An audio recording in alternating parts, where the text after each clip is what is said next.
बास हरिया रे पापा हो कटाई लैला हमारो छावाई दिहलाना। बास हरिया रे पापा हो कटाई लैला हमारो छावाई दिहलाना। काहे खातिर करी कन्या दानवाता धियावा पाराई दिहलाना। काहे खातिर करी कन्या दानवाता धियावा पाराई दिहलाना। बास हरिया रे पापा हो कटाई लैला मारो छावाई दिहलाना। काहे खातिर करी कन्या दानवाता धियावा ते आगी दिहलाना। काहे खातिर करी कन्या दानवाता धियावा पाराई दिहलाना। बास हरिया रे बेटी हो कटाई लैनी हमारो छावाई दिहनी ना। बास हरिया रे बेटी हो कटाई लैनी हमारो छावाई दिहनी ना।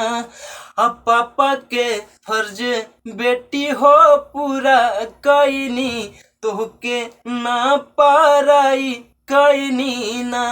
पापा के फर्ज बेटी हो पूरा कैनी तोहके ना पाराई कैनी ना।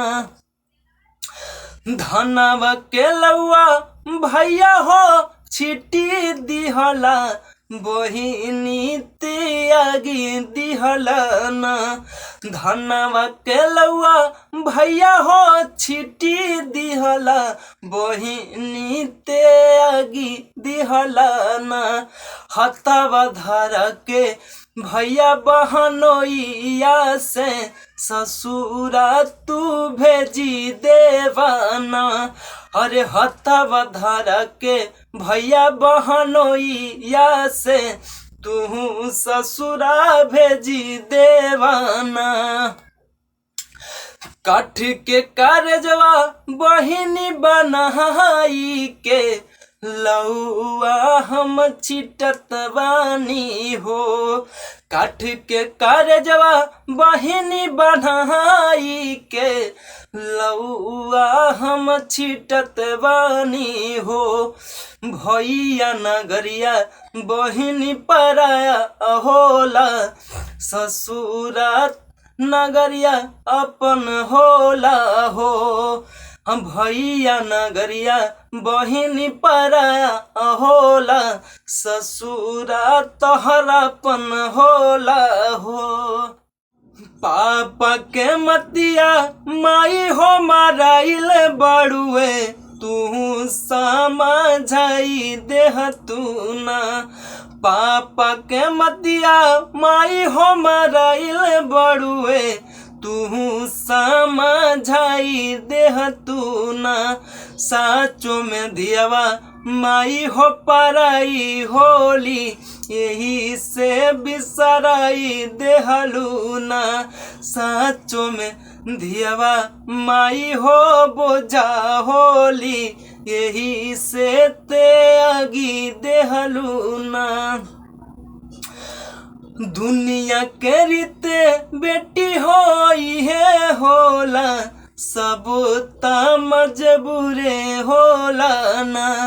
दुनिया के रीते बेटी होई है होला सब मजबूर होला ना। पोसल दियवा बेटी हो पराया होला केहू नाही दूरे करे हो। अरे पोसल दियवा बेटी हो पराया होला मगर केहू नाही दूरे करे हो।